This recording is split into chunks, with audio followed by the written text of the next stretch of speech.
Hindi, pag malinis sa papel niyan. 500 square meter, Barangay Narvaez. Ayan po, o corner na to. Gusto mo Kapitan? Raymond. Saan bahay ni Kapitan? Ito, nabenta na ni Kapitan yan. Kaya lang, binibenta na rin ng iba si Juanito. Ito po ang lupa. Naghahas natin yan.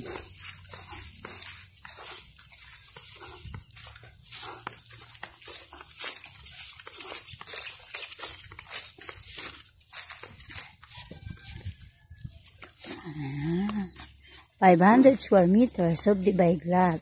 Ayan. Complete turnover na po, title po. Kapag po nabili yan po, ito po yung boundary. Ayan yung 500 square meter. Kapit sa daan. Cemented road, may ilaw, may tubig. So, ito po yun. So, tara na po, invest na po kayo dito sa Barangay Narvaez, Bailin, Cavite. Salamat po. Bye.